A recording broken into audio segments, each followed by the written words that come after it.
this time we stand and say that I'm proud to be an American, where at least I know I'm free. And I won't forget the men who died, who gave that right to me. And I gladly stand up next to you and defend her still today. 'Cause there ain't no doubt I love this land. God bless the USA.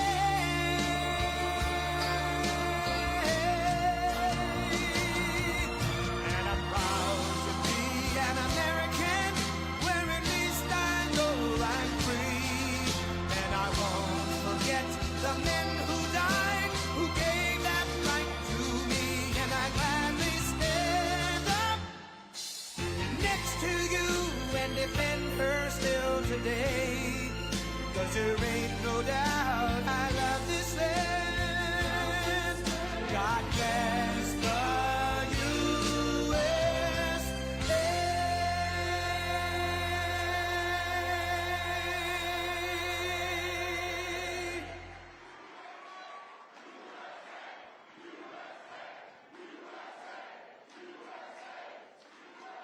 Well, thank you very much. They call it Super Tuesday for a reason. This is a big one. And they tell me, the pundits and otherwise, that there's never been one like this. There's never been anything so conclusive. This was an amazing night, an amazing day. It's been an incredible period of time in our country's history. It's been sad in so many ways, but I think it's going to be inspiring, because we're going to do something that, frankly, nobody's been able to do for a long time.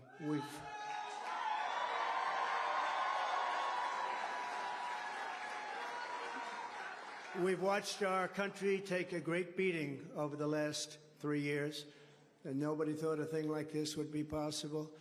We wouldn't have Russia attacking Ukraine. We wouldn't have Israel being attacked. Iran, as you know, was broke. When I was running things, they were broke. They didn't have money for Hamas. They didn't have money for Hezbollah. We had no inflation. Inflation is destroying the middle class. It's destroying everything. Inflation, if you look back over the history, hundreds of years back, inflation is called a country buster. And that's what it's doing to our country. What's happened with inflation has been unbelievable. A lot of people say, a lot of experts have said the stock market's the only thing that's doing well, and that's doing well because our poll numbers are so much higher than Joe Biden's.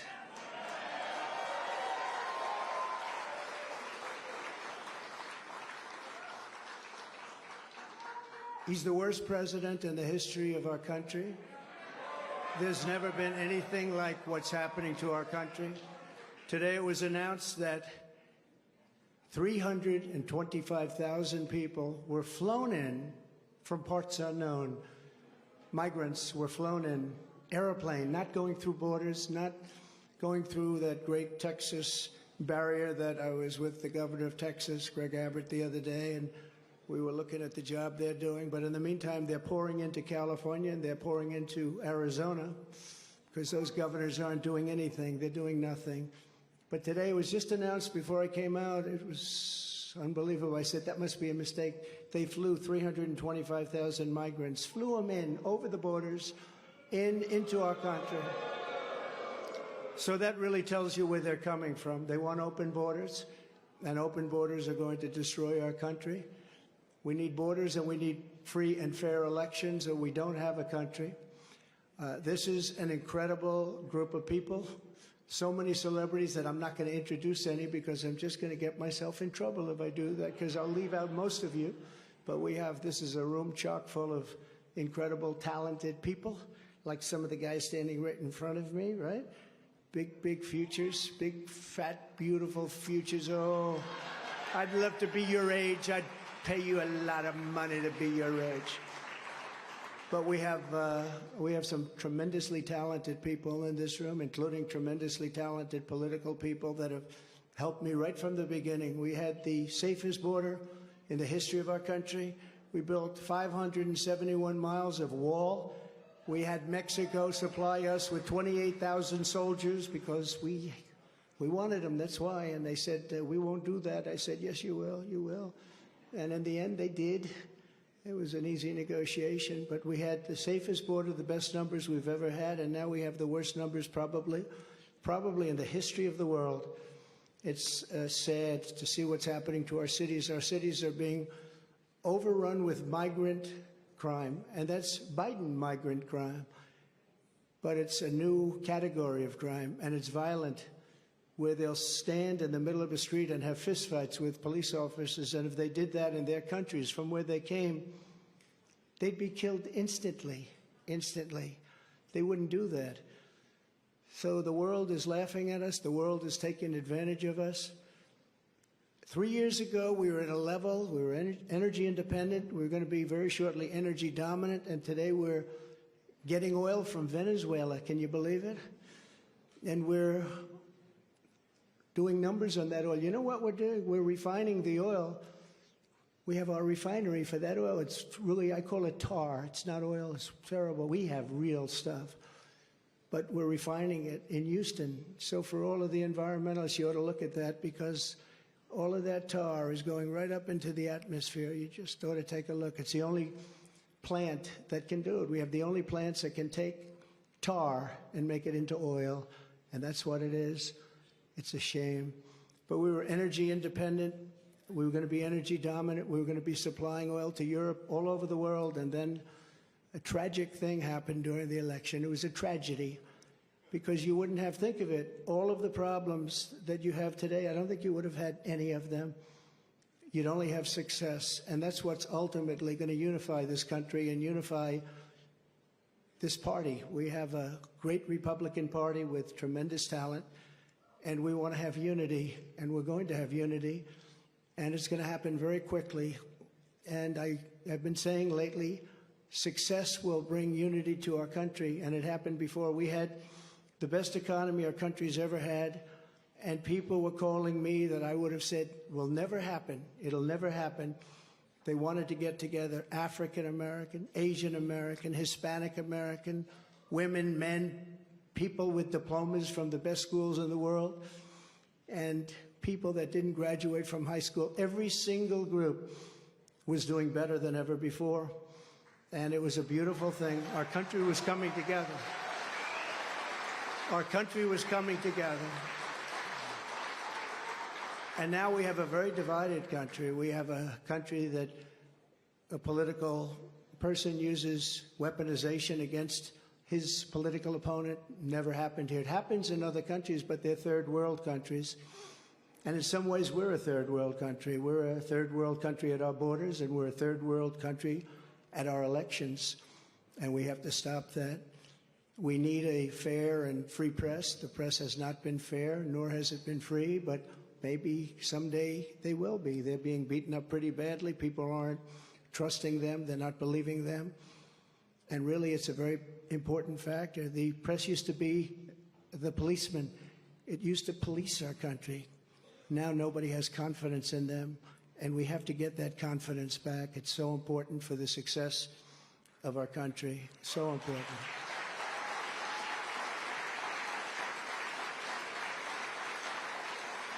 So this has been a day that we've been waiting for. I want to thank my family for being here. It's a great family. I have a great family.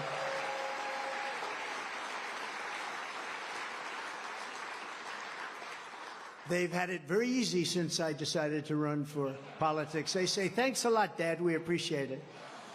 But they're strong, and they're very capable people, and they love the country. They really do love the country. And we appreciate it. And I want to thank everybody, my staff, Susie, Chris, incredible job. Incredible job you're doing.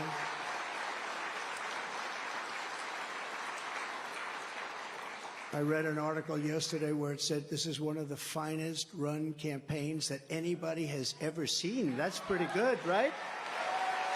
That's pretty good. It's really a statement. And we have no choice, because November 5th, it's right around the corner, November 5th is going to go down as the single most important day in the history of our country.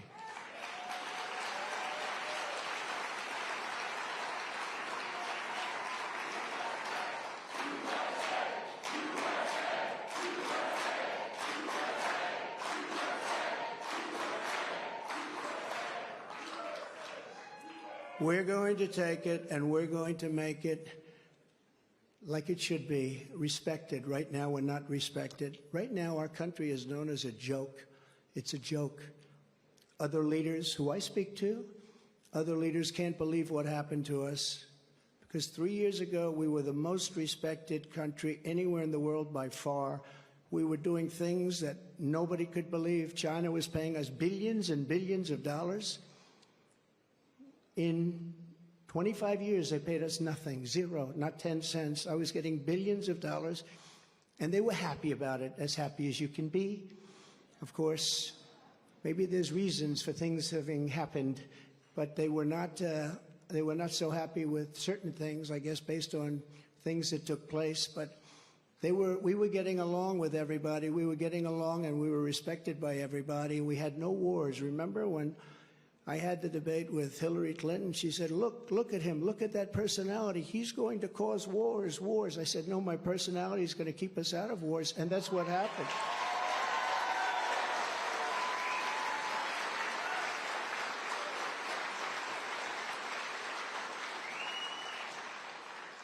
For 20 years, they were fighting ISIS. I defeated ISIS in 4 weeks. I got rid of ISIS 100%. 100% of the ISIS caliphate. And we had no wars, and we stopped wars. We weren't getting along with a lot of countries. All of a sudden, North Korea, which is a serious nuclear power, but North Korea came along. Kim Jong-un, we got along very well.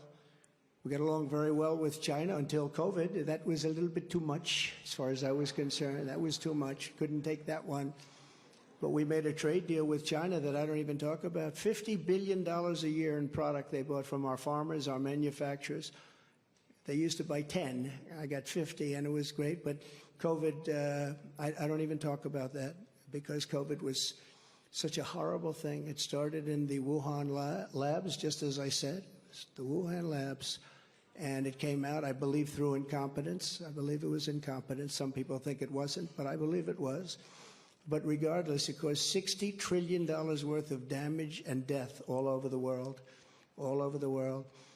And we did a fantastic job on that. We never got credit for that. Unbelievable job on that. We came up with things that nobody thought was possible. Don't forget, when it came in, nobody had an idea what it was. They didn't even use the word pandemic. Nobody had an idea. But we did a fantastic job. And we got a lot of credit for the economy, a lot of credit for our foreign policy. I think credit like nobody, very few people have gotten. And the press was very honest about it. They gave us very high marks on foreign policy, the Abraham Accords, so many different things we did.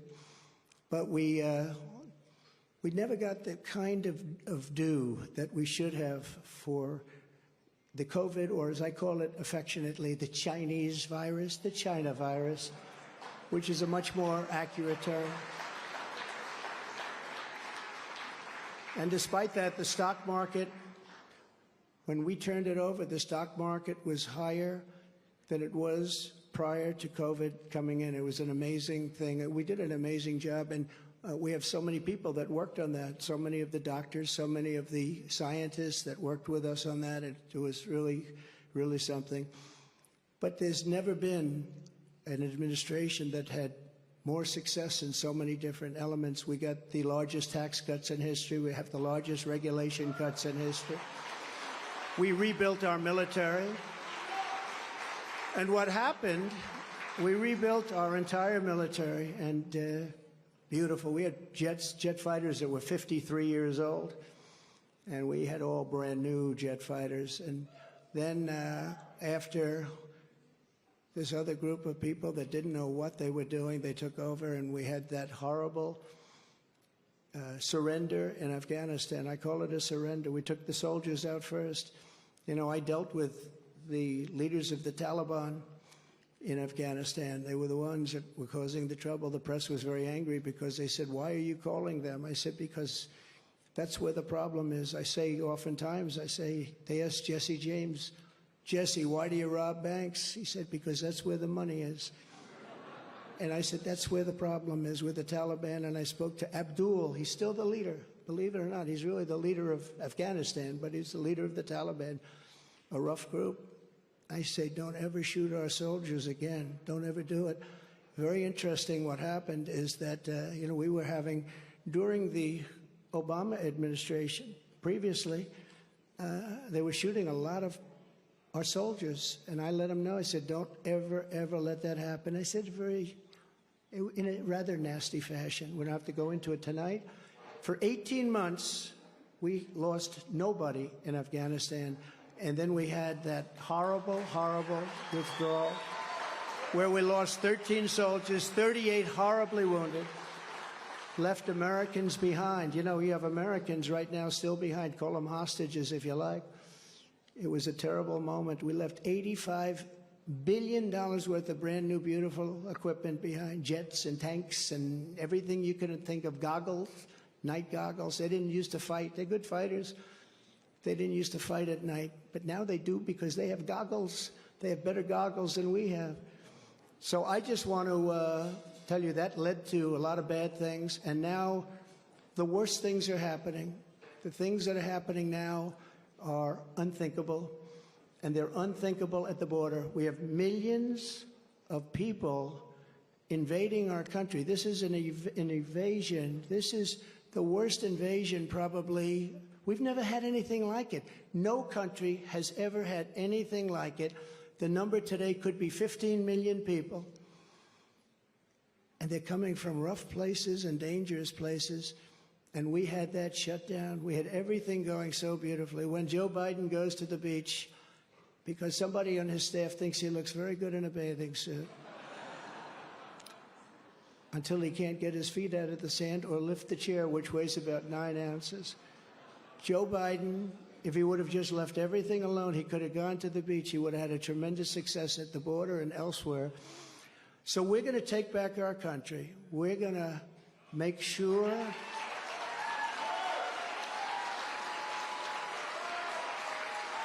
we are going to do it right. We're going to have the greatest economy ever in the history of our country. We're going to top what we did.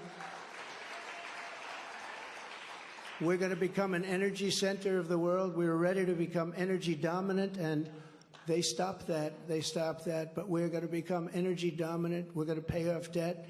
We're going to do things that nobody thought was possible. We hadn't done our second phase of the tax cuts. When we did the tax cuts, the Democrats fought us very hard. And now they say, well, I guess that was pretty good because we took in much more revenues after we cut taxes. And then we did all of those regulation cuts, and people were working, and everybody was happy, and we were all proud of our country.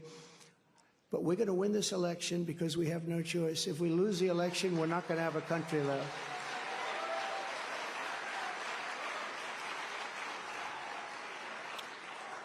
And we're going to do something. Thank you very much. We love you too. And we love our country. And we can't let this magnificent, some people call it an experiment. I don't call it an experiment. I just say this is a magnificent place, a magnificent country. And it's so sad to see how far it's come and gone. When you look at the depths of where it's gone, we can't let that happen. We're going to straighten it out. We're going to close our borders. We're going to drill, baby, drill. We're going to get the inflation down. And we are going to make our country greater than ever before. And we're going to do it quickly. We're going to do it quickly. It's going to go fast. We have to get the criminals out. We have many, many criminals that have entered our country. We have people coming in from such bad places, and we're going to have to get them out.